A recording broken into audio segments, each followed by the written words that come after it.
Welcome back to another episode of Northwoods Whitetails podcast. I'm your host, Joey Davis. I got a pile of guys sitting around here. You guys want to all introduce yourselves? Sure. I'm Connor Shalong. Travis Williams. Jordan Clark. And Matt Clark. There we go. You guys had a pretty good season this past year, huh? Yeah, not too bad. I would say so. Gonna be hard to beat it. Yeah. You guys want to talk about that story a little bit? Yeah, we can do that. It kind of starts with up in Maine, though. We went up to Maine the last week in the deer season up there, and we wanted to try and double up, and he got one on the last day, and I missed not tracking the day before the last day, so we almost doubled up, but that was what we wanted to do, and we did in New Hampshire on the last weekend. How was Maine? Maine, was it good? Yeah, the snow was deep. Yeah. It was, some spots was up to your stomach if you got into the tall brush and stuff, but Most of the deer already headed, or? no. You could It find where I shot my buck. You could tell they were headed, but it was just starting. I shot mine, I think, on the way. Yeah. Yeah, the first day it didn't seem like they were that much. They were kind of pushing does still, and then it was like a switch. The next day you'd get on a run, and it was just going. No kidding. Yeah. Did you shoot yours tracking?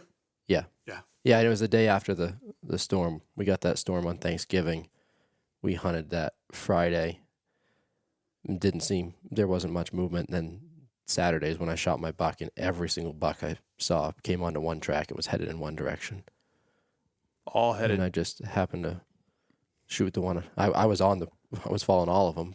I just happened to shoot one of them. No kidding. Yeah. What did it end up being? It was a 6-pointer, 153 pounds, I think. Nice. Yeah. Nothing I wrong won't with that. complain. Yeah. First time in Maine. Yeah, I never hunted another state before. Really? Yeah. Heck yeah. Yeah.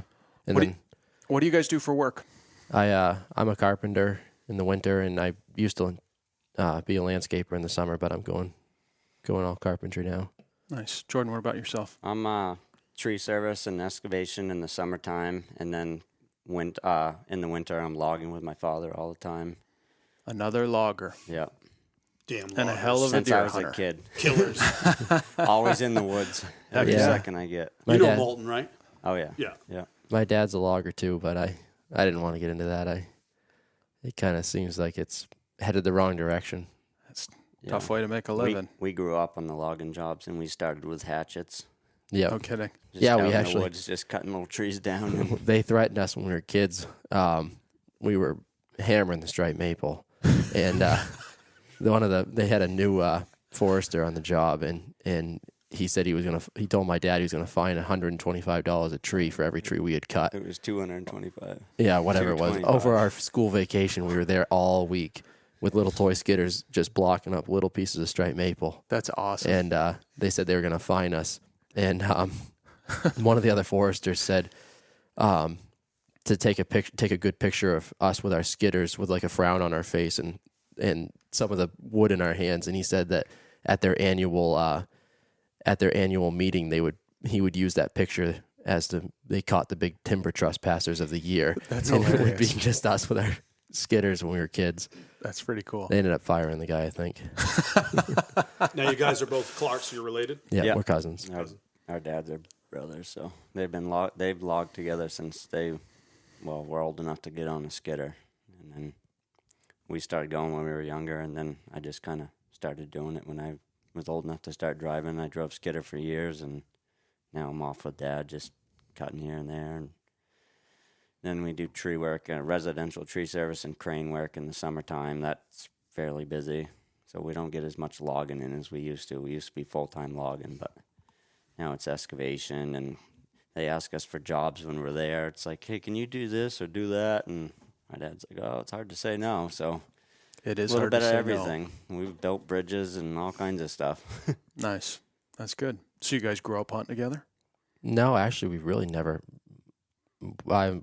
I guess we figured it out what we've hunted.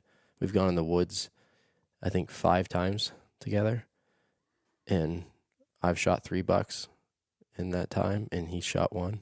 Well, based on and the missed a bone, big one. based on the bone behind you guys, You need to do more of it. That's Yeah. kind of what we figured out this year, because 4 of those times were this year. Wow. So, or no, three, whatever it was. But yeah, when he had just turned 18 and it was my last year youth hunting. We went out on youth weekend and I shot a 205-pound 8-pointer. He got it all on video too. It was kind of cool. Oh, I think I've seen it. Yeah. I didn't realize that was you, but I've seen it. That's cool. Rainy and a cut and stuff. In a cut, and yeah. there's two bucks that come in, and he shot the bigger one. Yeah. Yep. Good footage. Yeah, he got a It little was with my shaky cell with phone. he got a little shaky with the camera at the end. Yeah, we got a little wound Got a up. little wound up. It happens. I It's remember easy to when do. it was coming up over the hill too, because we watched it for like, I don't know, it felt like 10 minutes, but it's probably a few minutes. And when it was coming up over the hill, he kept like trying to pull his phone out, and I'm like, just stop. I don't care about having a video of it. Now I'm glad he did, but at the time I didn't really care about having a video of it. I thought it was going to get spooked because it wasn't very far from us. I couldn't even see it at first. He saw it, and it was a lot closer than I was expecting, because he was like, it's right down there. And I'm like looking out on the next knob back, and I'm like, I can't see it for the life of me. And he wasn't kidding. It was right in front of us, like the closest little knob. It was just coming up out of this gut. And we didn't know the other buck was there until after I shot the first one. But Did you guys just make your way into the clear cut? Were you guys sitting there watching over it, or? We were sitting. We had picked a spot the night before we went in there and kind of just looked around and figured that was the best vantage point to sit and see down into the draws and stuff. So we got in there right at daylight, and it was raining pretty good. And it stayed steady the whole time, but it didn't take long before that one came in. No, we it got was a shot off. it was a 3-year-old cut, I think. Yeah. And yeah, I don't know. We were probably only in there for 45 minutes. Yeah. It was pouring. We got soaked, but we went home and told my dad, because my dad had a broken shoulder. That's why he wasn't hunting with me. And we went home and told him, and he didn't believe us. It's a good thing he had a phone to take a picture of it, because he would have never believed us, because we were back so soon. He thought we just got sick of hunting in the rain. Yeah. Yeah. That's cool. That's cool. Now, did you previously scouted it, or are you just hunting it because you guys could see quite a ways? No, I mean, it's near where I live. It's a spot our dads always hunted growing up and always knew the spot. And then it knew the cut, so we're like, well, let's try it out. We know there's deer in there. We know they're browsing it, so. Yeah, I'd never seen the deer before. I mean, I missed a nice buck the last day of the season in its bed the year before, right near there. And I've always wondered in my head if that was the same deer. It was a nice buck that I missed in its bed. I was with my dad, Very well could be. and I shot at it, and I hit a tree right in front of it, and he shot at it at the same time, and I had taken his gun apart, and his gun didn't shoot. Whoops. Yep. I shot with a single shot with the gun I ended up shooting it with, and I didn't know I hit the tree at first. I got scoped when I shot, and I went to put another shell in, and he got up and took off. And I was like talking to my dad afterwards. He's like, "Well, good to know your gun goes off, because mine doesn't." So he was just carrying a heavy pair of binoculars for the rest of the day. I take it your dad won't let you clean his gun again. I didn't clean it. I used He's to like just to stealing the parts out of it. I used to like to take stuff apart to try to figure out, what makes it work. And I took the bolt out of it, and I spun it, and I broke the firing pin when I spun it. Oh. So when he pulled the trigger, it just went click. And I actually, it's funny. I've had some really bad luck when it comes to shooting. I've missed more bucks than I've killed. But that day in particular, it was a single shot that I had, and my dad's gun wouldn't shoot. And after I missed him in his bed, we saw him in his bed again. But the reason I didn't shoot at him the second time is we weren't positive if it was a rock or a deer. It was so foggy. And we were in the middle of nowhere, and my dad's like, just shoot at it. But it was my last bullet, because my pocket opened up and I lost the rest of my bullets. Dang. Yeah. Yeah. And it was the buck. Yep. Yep. Because we tried getting a little bit closer, and he took off on the posted property. Yep. And he was tired. That's why he kept laying down. Well, So, Jordan, you said you missed one in Maine. What'd you miss? Big 10, big chocolate horn 10. Oh, Very close, too. you're tracking him, Yep. running.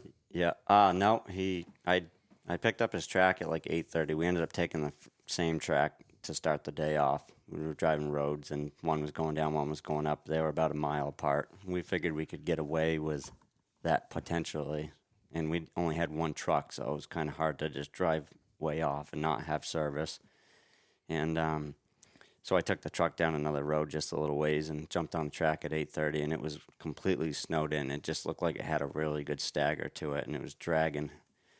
And I took it a ways, and it went up and bedded with 3 does, and you could see where it bedded. It was trying to, like, eat some ferns or something while it was bedded. You could see its antlers laid right out on the snow.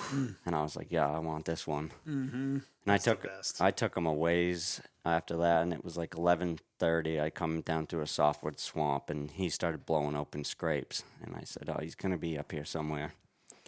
Come up onto a knob, and I could just see the top of the knob, and I'm like, I feel like he's going to be right here. And I got up to it, and it was a bed, and I'm like, shoot, I jumped him out of his friggin' bed. When I got up there, and it was walking tracks, and I'm like, he's right here. And I probably went 75 yards, and he went through these little firs, and I went to, like, go around him a little bit. It was wicked thick, and I stepped out into the open, and I looked, and it was another little knob. And I scanned that whole thing before I completely stepped out, and then I didn't see anything. So I looked down, was checking out his track again, and I caught something move, just a little flicker right when I looked down at his track. And I went, shoot, he's right there. And I looked, and he was like 10 yards, but there was a little hump, and he was just over the backside of that. All I could see was this rack laid out over the hump. Couldn't see nothing of his head or nothing. And I had a 300 Savage pump, and I pulled up, and I just sat there for a second. I went to click the safety off, and I didn't quite get my thumb around the other side, and it clicked. And I was like, uh-oh. And he just rose and showed me his eyes, and he was just staring right into my soul. And I'm like, oh, no, it's going to go south real quick. And he started rising up, and I'm like, all right, he's going to give me his neck. I couldn't shoot him in the head. I couldn't get myself to do it. And he rose up and was just about to show his neck and just turned, bolted right out of there. And right when he bolted, I shot and gave him a good haircut. Oh. Then I took him all day till dark and jumped him like 6 more times and never caught him. Bummer. When they know what's up, man, Yeah. it can be tough. He took me through hell after that. Yeah. It was bad. But you couldn't leave them. No. There wasn't much ground in there that wasn't hell, but It was bad. Why'd he get up out of that bed and then just move over to the other one? Was the wind bad or something for him? I'm not sure. There wasn't much wind at all really that day. I think he was just kind of moving around based off of like where he was scraping and where he felt comfortable. Just a little different vantage point, I guess. It was just a little bit like northeast of there. Yeah. He Big- just shifted. Big track. Yeah. I love it when they reposition. It was a nice that. one.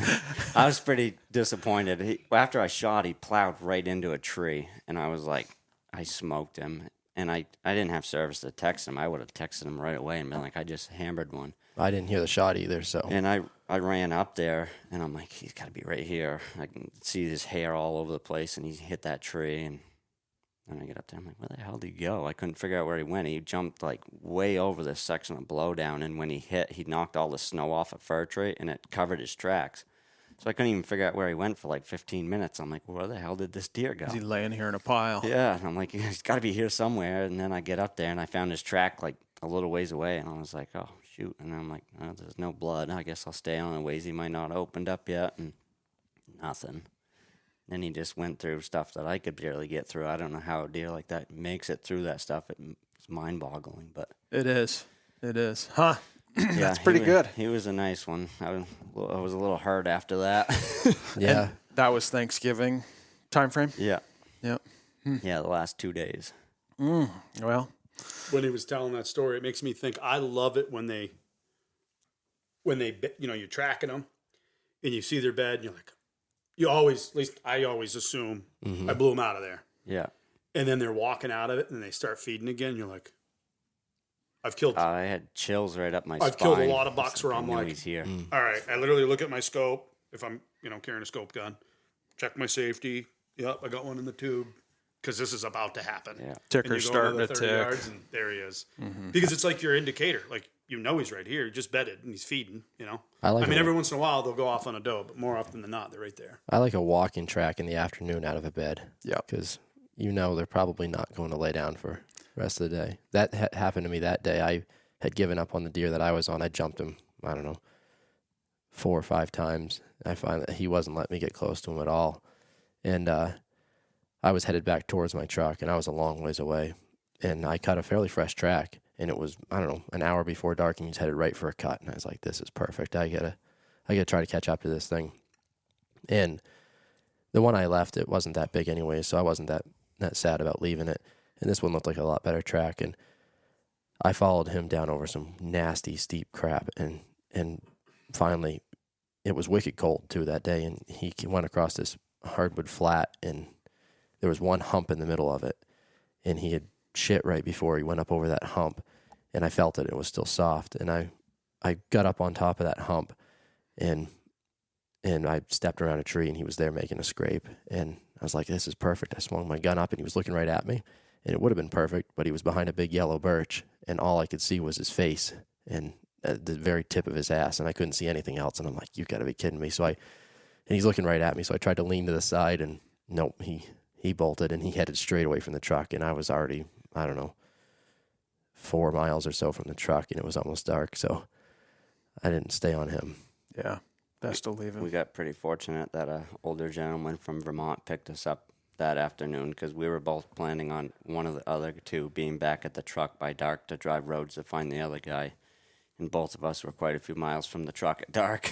No kidding. Yeah. Somebody came along, picked you guys up. The same guy picked both of us up. And then went and picked him up, and he said, let me guess, you must be Matthew. And he's like, how the hell do you know who I am? I was so confused. Did you say he's from Vermont? Yeah. Yeah.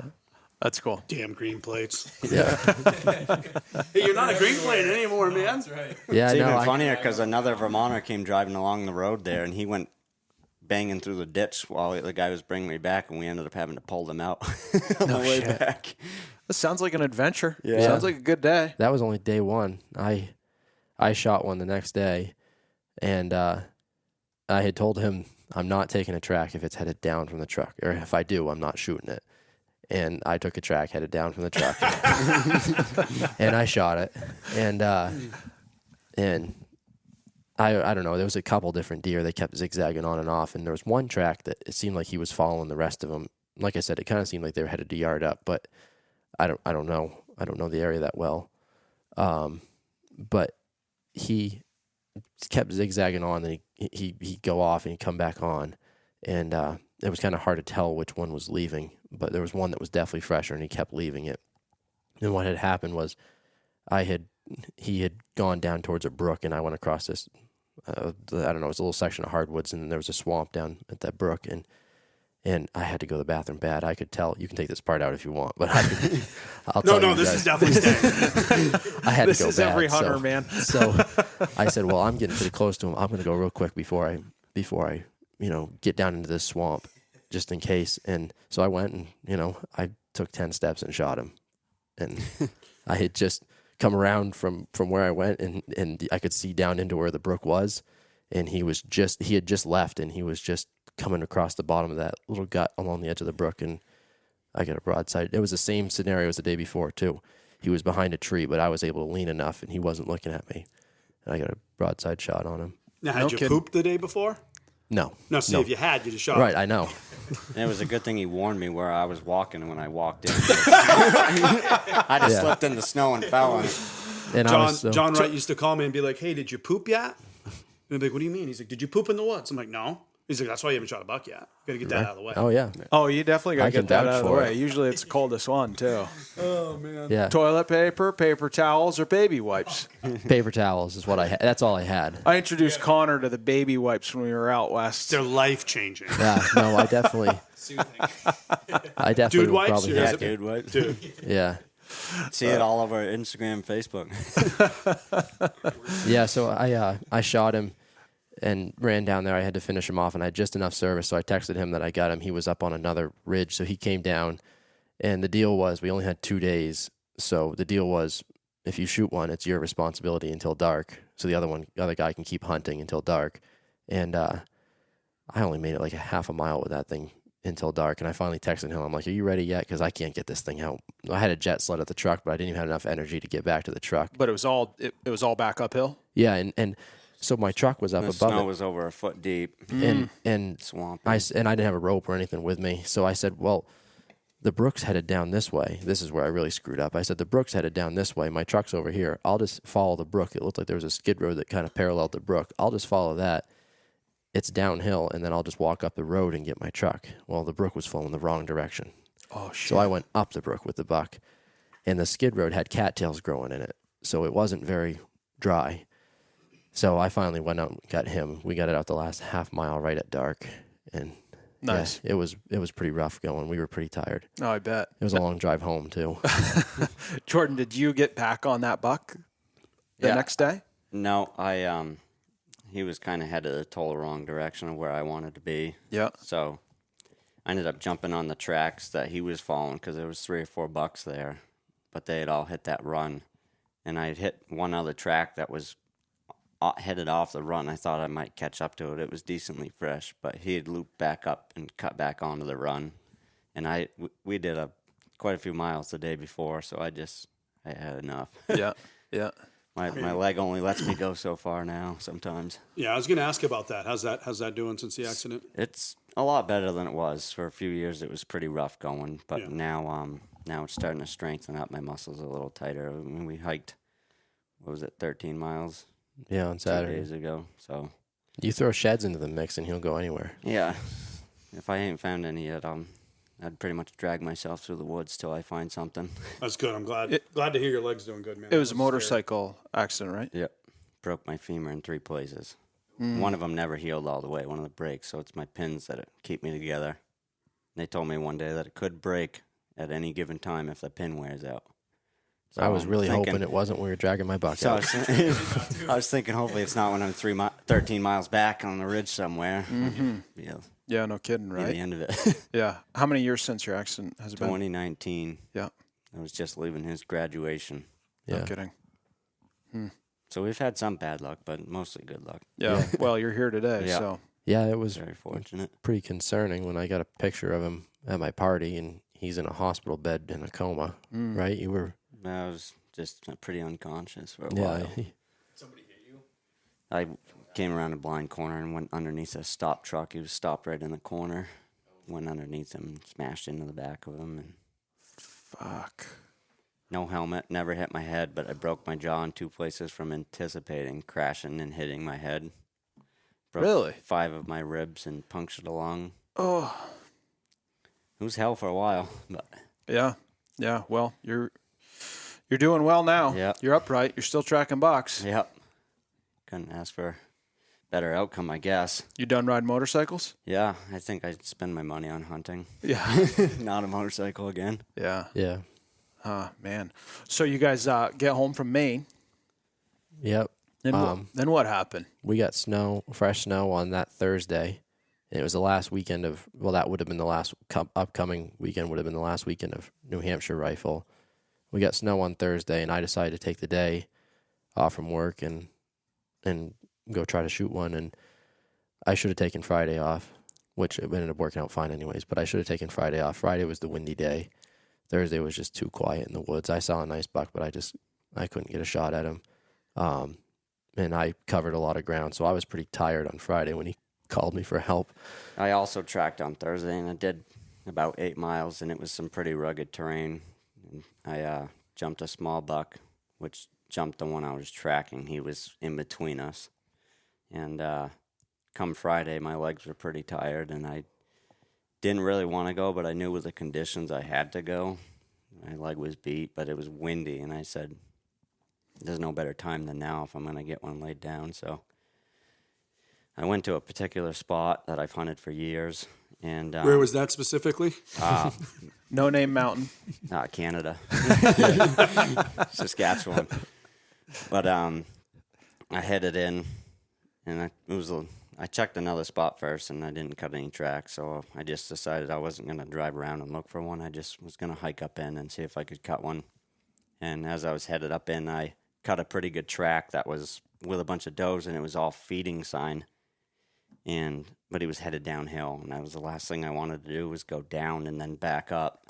So I didn't even bother with it, and I went up onto this. There was a crust down kind of low. You had to get above, like, I don't know, what was it, like 1,200 feet or Yeah, 1,300 feet, something like that, to get above that crust. And then turn back to And powder. he was kind of like on that borderline, but he was headed down some.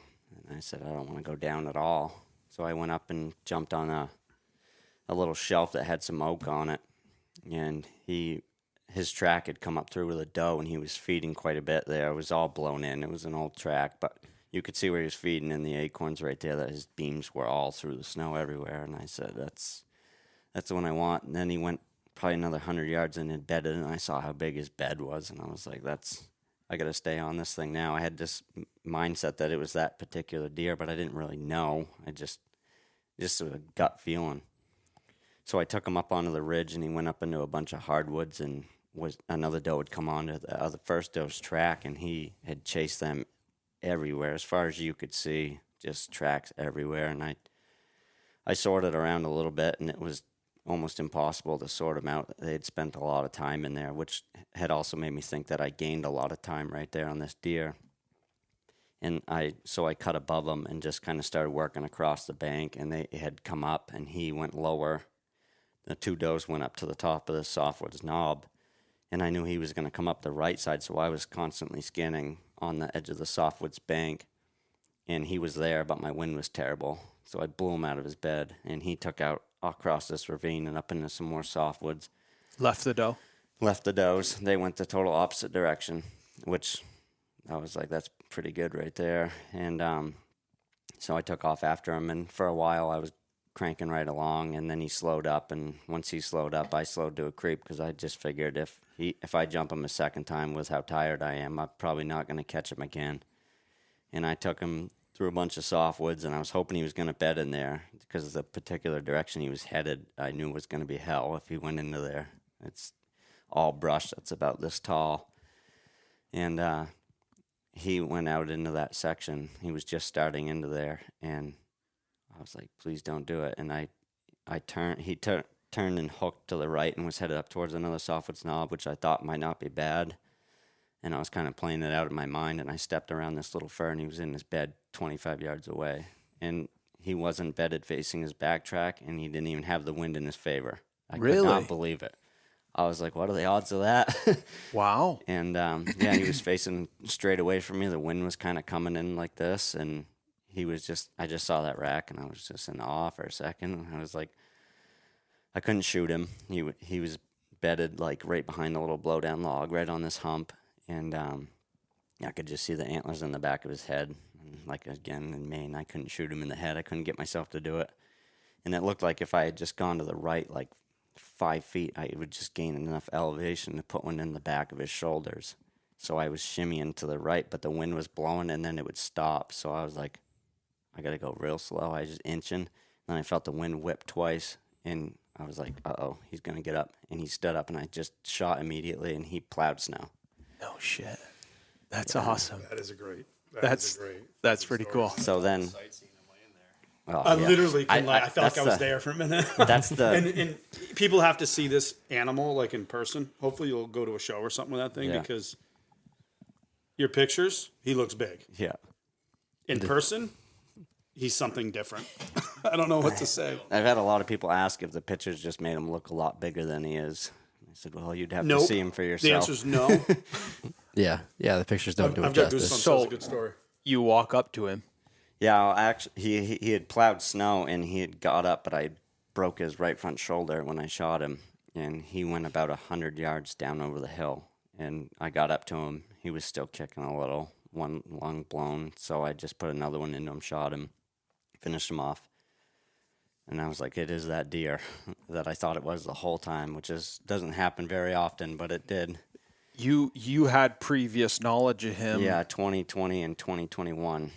But the years in between, there was no food, and I could not figure out where he had gone in those 2 years. I spent a lot of time looking, but just no sign of him, no pictures, nothing. Huh. Completely vacated the area. Just disappeared. Huh. And then all of a sudden I don't know, I would say he was 6.5 in 2020, based off of how big his frame was. Yeah. So he was an 11 in 2020. Really? Yeah. Was he bigger then Yeah. than he is now? Yeah. Same frame? Same frame. 2021 is the year that really shows the connection in his frame. 2020 had crazy swoops in his beams. Did you get him? Are you going to get him aged? Did you? Yeah, I just I'd be got the curious jaw because back from him. I bet he's older than 6.5. Yeah. Yeah, no, he was Well, 6.5 and 20. 6.5 So, and 20, Oh, I gotcha, think. gotcha. Yeah, so he was at least 10 and a half. yeah, that's what I'm figuring, around 10 and a half. Yeah. How wide was he? Inside? 21 and a half. Yeah. Yeah. God, he looks wider than that. Well, with mass, I mean, he's got to be probably pushing 24 on to the outside, I would say. He's got incredible mass. Yeah, and What he do you holds score it. again? He You holds it said- all the way up. He does hold it all the way through, and he goes out. He doesn't come back. He goes out. Well, and that's a thing that I notice on bucks that get some age. Like I killed one that's like 11 and a half. Yeah. And my taxidermist was actually one that brought it up to my attention. He's like, "Did you look at this deer's teeth?" I'm like, "No." He's like, "It didn't have any." And he's not that big. This one didn't even hardly have any wear on his teeth. But he just went out. And like neither this. did my Vermont buck. And that one was as gray as it gets. No kidding. No kidding. So he's an 8. Yep. And what did you tape him out at all? 144 and 7/8. Wow. I mean, he loses a lot on that G3 on his right side, and I feel not as, much of a mass measurement there. I feel as though that score doesn't even do him justice, though. You know, No. You just don't see bucks like that very often. That kind of mass and frame. Yeah, phenomenal frame on him. Yeah, yeah. What did he end up weighing? 188.8, but And it was late, it was right? December 6th. 6th, I think. December 6th. And he had nothing left. Yeah. I mean, it Neither was did mine. There was not a speck of fat on him, showing bone. Yeah. I mean, his deer had, when I skun it, his shoulder bones were sticking right out. There wasn't even any meat hardly left right there. It was just, he was run down bad. Yeah, my deer looked sick. He looked like there was something wrong with him. So, huge track on him. Monstrous. Yeah. One of the biggest ones I've ever seen. No kidding. So, buck is down. Yeah, buck is down.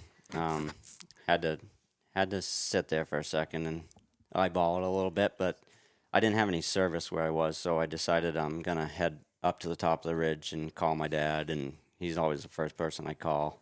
And then I was gonna call him, so I headed up there, called my dad, let him know.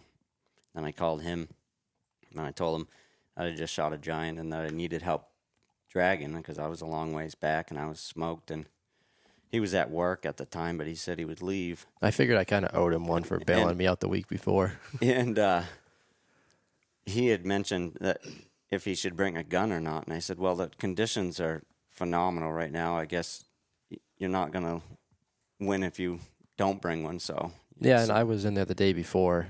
That's where I had taken the track the day before, and I knew the deer were in there quite a bit. I mean, it seemed like they were pushing some does around in there. So I said, well, it's not going to hurt to take my gun. I don't have a sling on it, which sucks. So I knew dragging his out would suck with my gun and his gun, and no sling on my gun. But I figured, what the heck? And on the way up to call them, I had actually gone right by where I'd shot him in his bed, and a small buck had just got out of his bed right where I just shot that one. So I don't know if with the wind he didn't know what happened and just never got out of his bed. But I told him I'd seen one, so I was like, they're still in here, so might as well bring your gun. Yeah. So I went. You had figured it had been like what 2.5 hours before you'd even got to me. Yeah, because I was 45 minutes away from home. I had to change and get my boots on and stuff, grab my gun. So I was at least an hour before I was going to go in the woods, and I was an hour to him, I figured, based on where he described that he was. I wasn't positive where he was, but I had a pretty good idea of it. And it was steep to get there, and I was pretty beat from the day before. I was kind of thinking, you're going to be the reason I don't get one this weekend because my legs are going to be so beat I don't want to go tomorrow. So did you start tugging on it yet or no? No, I went back down and I gutted him and started a campfire. And I said, I'm just going to relax with this thing for a while and have a snack and some water and Soak it all in. Yeah. That's what I was doing. That's I was just enjoying it. And after, what felt like a long time, I turned my phone on, and it had been just enough to get, my phone had died mid-call with one of my buddies, and I turned it on just to see roughly what time it was, and it had been 2 hours, so I figured they were at least on top of the ridge by then. And it wasn't even 20 minutes later. I just got my fire going real nice, and was comfortable. And I heard 2 gunshots, and I'm like, Jesus, that was close. And I didn't know if he was trying to locate me or what. So I walked over and picked up my rifle. I'm like, do I shoot it? Do I not? I don't know if he shot one. And so I was like, hell, I'll just leave the fire. So I go over there, and I hooted like an owl. That's our location. So we know where each other are. It's just a hoot like an owl. And Yeah, and I think I yelled back something along the lines of, I just fucking shot one. And I couldn't hear him that great because there was such dense softwoods. And so I yelled what to him, and that's when I heard, I just fucking shot one. And I was like, what, really? And he's like, yep. And I was like, so I take off running down through there, and I didn't even have the energy to run, but I did. And I get down there, I was like, is it a good one? He's like, it's a pretty nice 9-pointer. And I shot it right in his bed. I'm like, no way. It was only maybe 200 yards from where I was having a fire. It was there the whole time, bed frozen, melted right down to the ground. Yeah. Wow. Yeah, so what had happened was where I was, well, I didn't even park where his truck was. I was a lot closer to going off a different road. So I had parked, and I was trying to hike as quick as I could, but my legs were beat from the day before. And I headed up over the steep part, and then it kind of plateaued off for a while and just kind of kept going gradually. And the sun was right at my back, and there was a lot of blowdown in there. And I just came around, I don't know what it was, but I just came around a blowdown, and I couldn't tell you what caught my eye, but something caught my eye, and I picked my head up, and I knew there was quite a few tracks in there, but everything was froze up and old and blown in. And the wind was blowing hard. That was to my benefit, and it was blowing in my face. And I just saw a deer laying there, and I'm like, all right, well. So I swung my gun up. I only have a 4-power scope on my gun. It's a 760 300 Savage pump, same thing that he has. And There's a curse to those guns, but yeah, we'll get to that part later. I finally broke it, but I swung my gun up, and I was like, I don't know. I couldn't even. He was looking right at me, but the sun was in his eyes, and I was like, I can't even tell if it's a buck. And I kind of focused in on the center of his head, and I could see he had pretty big bases. And I'm like, all right. I knew he was a buck. I couldn't tell how big he was, and I saw he had good bases. I'm like, I already shot one in Maine. I'm not going to shoot a small one in New Hampshire, obviously. So I saw those good bases, and I'm like, screw it. I don't know where Jordan is, but I'll put a second one on the ground. So I shot, and he snapped his head around and looked behind him, straight away from me, and I missed him. I think he heard it hit behind him. He turned his head around, and the snow was so deep. I was shooting right at the snow line before, and when he turned, he kind of like stretched himself up a little bit, and he opened his front shoulder up, and I shot a second time, and he just flopped once and was done right there. I hit right behind his front shoulders. Did he stand up, or he just turned in his bed? He just turned in his bed. He never got out of his bed. And the way he turned, I hit both lungs, but I didn't hit his shoulders at all. So I didn't ruin any meat at all. I went right through the rib cage into both lungs and right out to the side. Nice. And he flopped. I guess he flopped a couple times. He flopped once hard, and I saw his rack, and I was like, ooh, all right. And then he flopped a couple more times, and I ran right up there, and his dad and one of his buddies was hiking up behind me, and I had just got off the phone with him a couple minutes before that, because I was half tempted to wait for him, but I'm like, no, I'll just go try to find him first. And then and I didn't bring a sled because I had my gun, and so there's a lot of things that went right. And they were just following his boot tracks. Yeah, so they were probably, I don't know, maybe 8 minutes behind me, and he made it to me first, if that tells you how close I was to him. And I ran up there, and the snow was so deep, he was pretty well buried in the snow at his rack, and I pulled it out. I was like, wow. Nice spot. Jordan's going to be pissed if I shot a bigger one than him. And so I called, I sent a picture to one of my other cousins, and he called me immediately. And while I was on the phone with him, I could hear him hooting. I'm like, that's not an owl in the middle of the day. So I'm like, I gotta go. And he kept just like dragging it on, like, and I'm like, hang on a second, I gotta yell back. I'm like, Jordan's, yelling at me. So I hung up with him, and Jordan made it over to me. And I remember I specifically said to him, is yours bigger than that? And he looked at me and just kind of nodded his head. And I was like, how much? And he goes, you'll find out. When I got up to him, I was like, holy shit, you shot a fucking moose. Yeah. Yeah, no kidding. I mean, your buck's no slouch. No, I would. That's a.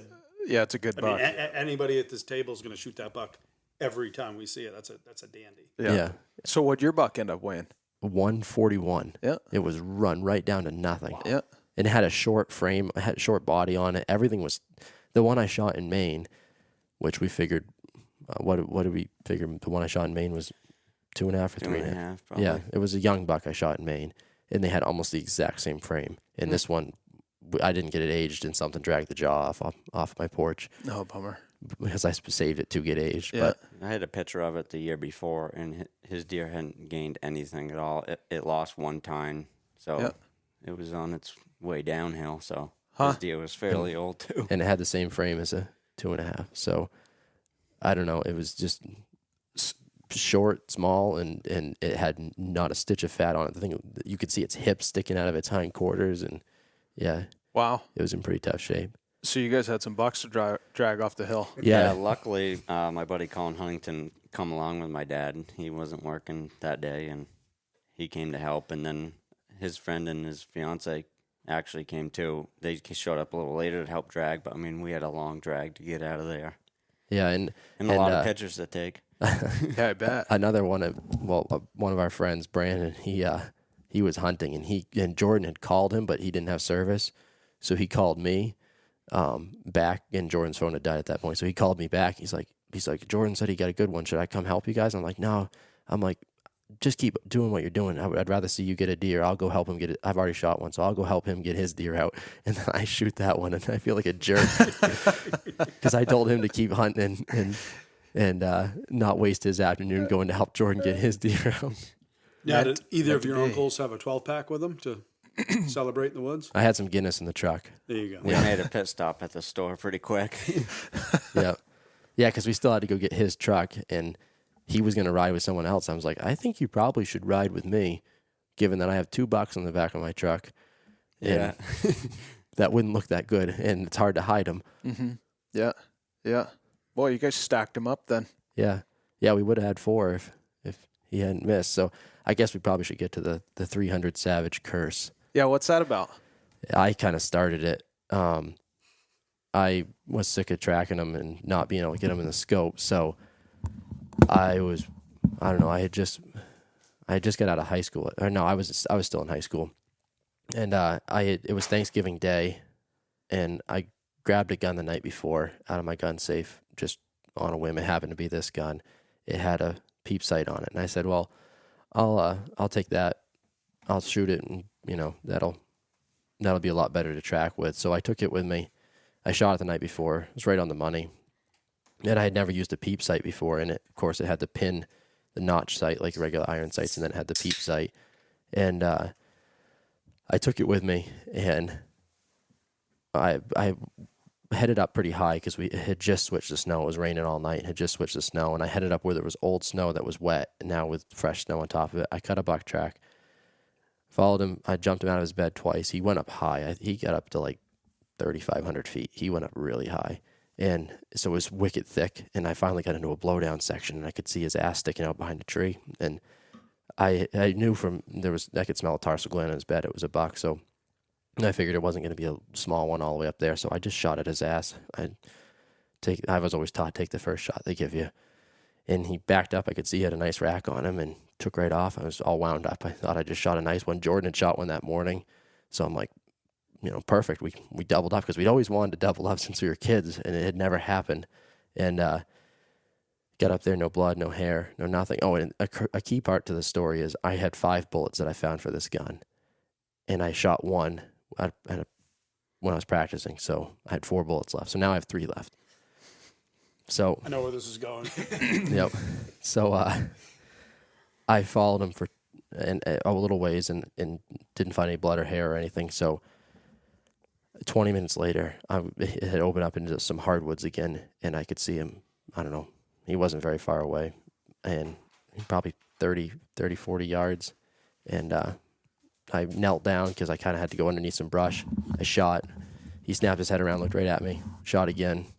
He dropped to the ground. He stood up facing the other direction. I shot again. He's still standing there. I pulled my phone. I'm out of bullets, so I'm about ready to throw the gun at him. I thought he was going to just tip over right there. I thought I smoked him on the second shot because he dropped to the ground. He stood back up. And I pulled my phone out. I took a video of him, hoping that he's just going to tip over in place, and he took off. So I have a video of him. I can show you guys after. And he took off. So I had to call my dad and tell him the sad story that I'm out of bullets with a gun I can't hit anything with. And he met me halfway. I was 2 miles from my truck. He met me halfway with my other rifle. I finished out the day. I followed him for like another 7 miles and finally lost snow. That would have been another day that we would have doubled up. Yeah, and I only We've had that chance quite a few times, but just hadn't quite finished it off. Capitalized on it. And I saw him one more time, but the snow got kind of crappy. He went down after that and got kind of crappy. So then I retired that gun. Hang on, I got to ask. How many bullets do you bring with you now in the woods? 10.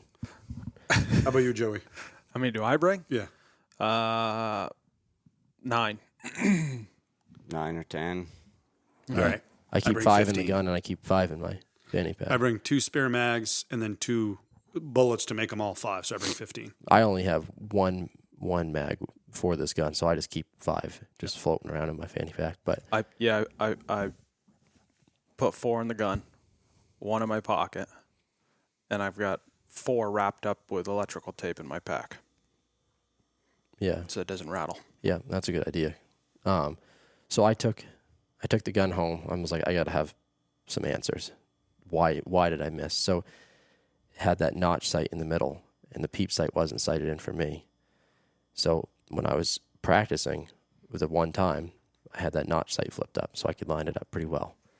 When I was hunting and I shot the deer, I flipped it down, and I was 11 inches off consistently with that flip down. So I stopped hunting with that gun for a couple of years. And then finally, I was like, you know what? I want to keep carrying a pump. It's the gun I want to hunt with, but I just got to break the curse. So I took it out, and I put a 1.5 to 4 power scope on it. So it's just a little dinky scope. Loopholed? Or? Yep. And I took it out. It was one of the first days I actually hunted with it, and it was raining. I was just still hunting along the edge of this bank that I know they lay on quite a bit.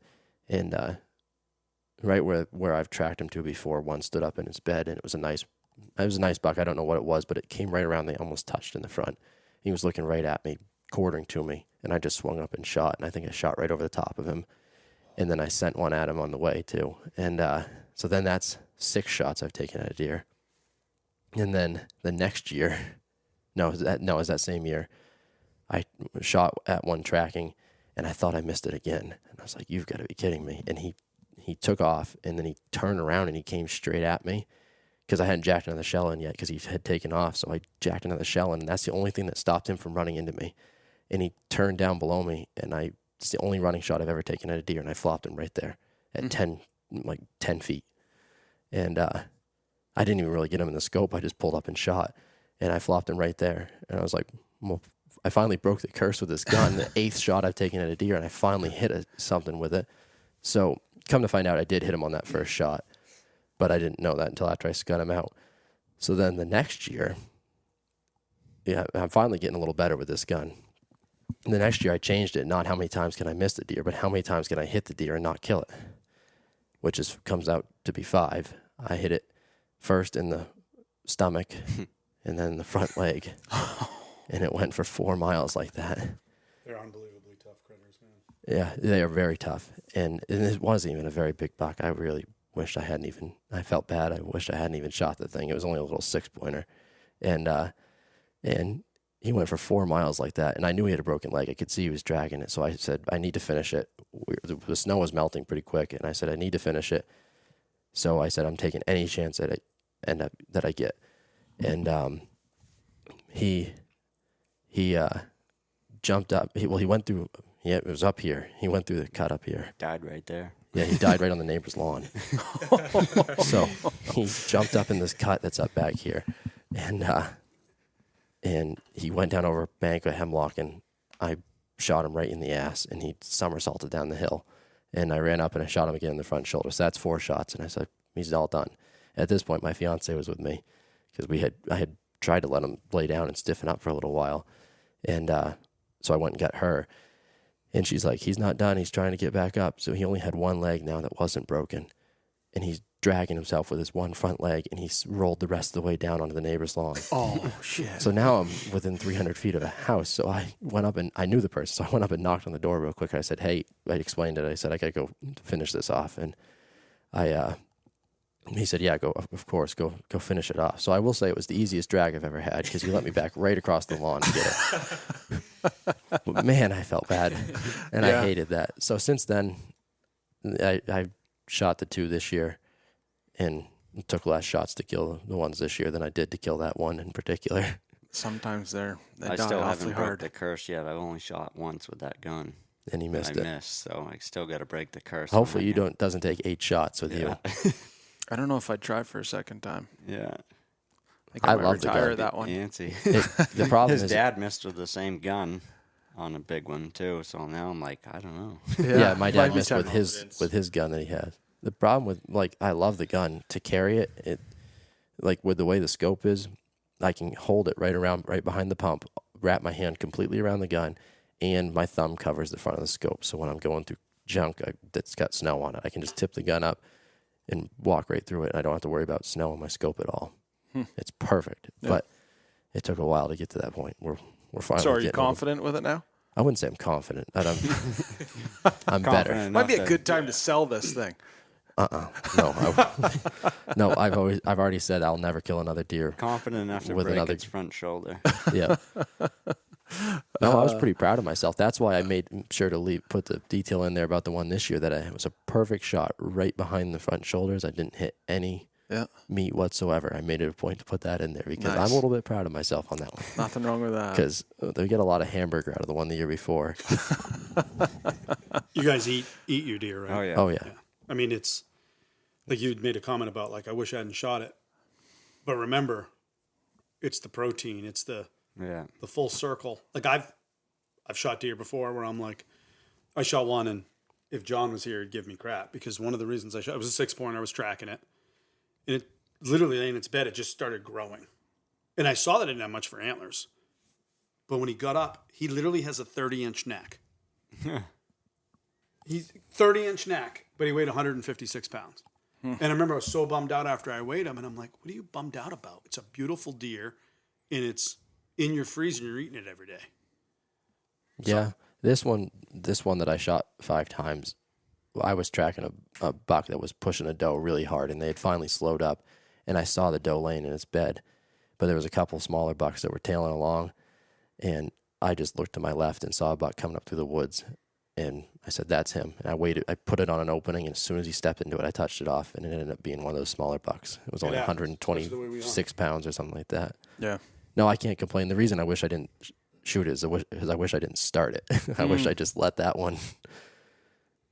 That was an expensive deer. I had one like that a few years ago. Got in between the one I was tracking, came through a hole, and I shot and ended up hitting it in the back of the leg. Yep. Once I caught it standing there, you do what you got to do. That's the 3rd time I've shot the wrong deer when I've been tracking. Yeah. And my dad's done it once too. I just don't. I got to Yeah. break that curse now. It I guess. happens. Usually it's either a shoot or don't shoot moment. Yeah, And it's as you quick. know, And I honestly think how we hunt, where we hunt, specifically, and it sounds like you guys love to track. I love which tracking. I have a question That's on that in a second. It's like I tell people I work at a marina. It's either you have hit a rock or you're going to hit a rock. Yeah. Right? There's no in between.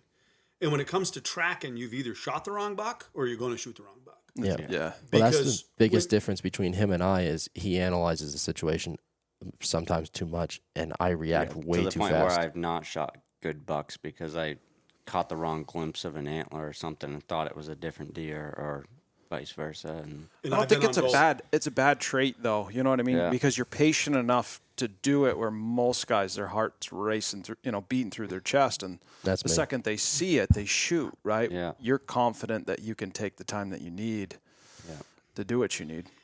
In my opinion, it's a double-edged sword because you've got those scenarios where if you'd pulled up and shot, you probably would have killed him, and it Yeah. could have been the could have been the the biggest biggest buck of your ever. life. Or So he what could have I've- missed. Yeah. which is usually what I do. just get it out of the way now. But what I will say is, like, and this comes with age, in my opinion, or career. Like now I can take more time and I can hunt multiple states. So I always say if it's my terms, my day, I choose to track you, I'll put my tag on you, whatever you are. And I'm completely fine with it because it's about the hunt, not the size of the animal. However, it's when those two things meet, when the size of the hunt and the size of the buck, then it's like, holy cow. But being able to go to that other state makes me say, you know, I'm taking the shot and I'm going to live with the results. And I'm going to eat well. And I'm going to eat my carnivore lifestyle. Well, that was the biggest problem with me. I didn't leave much left on the deer that wasn't touched. So, well, the good thing is when I shot him in the hindquarters, it went in. The way he was running, it went low, and I don't know if it turned, but it went in one leg and then kind of missed. So it missed one whole hindquarter and it hit low on the other one. So I didn't do too much damage. You aren't the only one that's shot one that I ended up only having one good leg. Yeah. By the time it was done. No, I know. Yeah, I've been there. Charlie Foot's heaviest deer ever was 249 pounds, and he shot that in my boot tracks one day. I was still hunting on snow, trying to cut a track, and I just cut a small doe track, and I hadn't cut another track all day, and I said, well, I'm just going to follow her and see if she leads me anywhere. And I followed her, and then I didn't find another track, so I left it. I got back to my house. It was like an hour and a half later, Charlie called, and he'd shot a big buck. So me and my dad just packed up and went up the mountain. And he told us an idea where it was, and I had a pretty good feeling where he was. So we get up there, and you could see where the deer had walked up and sniffed my boot tracks, and that's when he shot it. No And kidding. He shot 12 times and hit it 8 times. And that thing went a long ways with its guts hung up on limbs. And, I mean, Just he a will to demolished that survive. thing. But, He shot it right through the ear, I think. yeah, it was blew its antler off. Really? Wow. So my question was, you guys both love to track. You were talking about it before we were on air here. So if you don't mind, both of you, I'd like to ask you individually, like, how did you get into tracking and why do you love it so much? I would say probably Charlie Foot's the culprit on both of us. He kind of helped my dad get into it, and he probably helped your dad get into it. And I've been tracking with Charlie and learned some stuff through him before. And he's shot some pretty good deer tracking over the years. Yeah. He's a legend. Yeah, he is. And I don't know, that's just, I started when I was young with my dad. I'd never actually have gone with Charlie. But I started when I was young with my dad, and my dad hunted some with Charlie, and it just kind of, that's the way I learned. And my dad gets cold wicked easy, so we never sat ever. And Except for in my tree stand. yeah. But yeah, that's how I started doing it. I saw the most deer that way, and that's the only way I really care about hunting now. I really could care less about hunting any other way. At least on my feet. At the very least on my feet, and that's just to tie me over until there's snow. Like this year, I got a kick out of it. We got a little bit of snow up really high, and I was just headed up and up and up trying to find a track, and I couldn't find a track, and finally I pulled my phone out, and I was at like 3,800 feet. I was like, what the heck am I doing up here? I was like, I had seen a moose. That's the only thing I saw, but I didn't even see a track all day, but I wanted to be on snow. So I got what I wanted, I guess. I was on snow most of the day, and the only time I did see one track, it was the last little bit of snow that I had, and it was headed down out of the snow, and I just was like, no, I'm headed back to the truck. But yeah, that's all I want to do is hunt on snow. Nothing wrong I with guess that. I'll do what I can to do that. Yeah, nothing wrong with that. So, Jordan, you killed a really impressive Vermont buck, what, 2 years ago? 2 What'd that years thing ago, weigh? bow season, 221 pounds. Yeah, what was it for a rack? It was, It was a 9-pointer, but it had double brows. yeah, split brows, Yeah. right? Yeah. Yeah, it would have just been like a 3-point side if it didn't have double brows on one side. It was a real old deer. Did you know the buck was there? One pitcher in the summer. That was the only pitcher. And then I sat 6 days straight, and I'd only seen one little tiny 6-pointer, maybe a year-old buck, but it was as small as it gets as a 6-pointer. That was the only deer I'd seen. And I sat 6 days, and then the next night I couldn't sit. I had a softball tournament. So I went back to sit the day after that, and he was there the night I wasn't there, right in front of my tree stand. And lo and behold, he did the same thing twice, and I killed him at 15 yards with my bow. No kidding. What were you watching? What were you sitting over? Just a field edge. There was one apple tree that was producing a little bit, but they'd pretty well cleaned all that up, and that's why I hadn't seen all but that one little 6. I'm not even really sure why he even decided to come back those 2 nights that he did. But maybe just grass. Yeah. It wasn't even a good field. It was kind of growing up pasture pine and stuff. But Yeah. he read the script just right. That's pretty cool. You've killed some pretty good bucks with your bow. Yeah. Yeah, I've killed, I can't remember the years, but I killed 2 11-pointers with my bow, and then I killed one with my rifle. So I killed 3 11-pointers in 2 years, and one of them was opening day of bow season, and I think it was 2 years later I killed an 8 opening day of bow season. Yeah. Yeah, that 8-pointer was a nice, that was how long ago? 4 years ago? Yeah, maybe Yeah. 5. The one opening day. Yeah. That That had was to a have beauty. been I've 5 seen years that on ago. Facebook. at least 5 Opening years night, I ago. believe. Was it? Yeah. Yeah. That was a nice buck. Yeah. I was still in high school when you did, because I had shot one too, and we went and swapped them out or something in the cooler.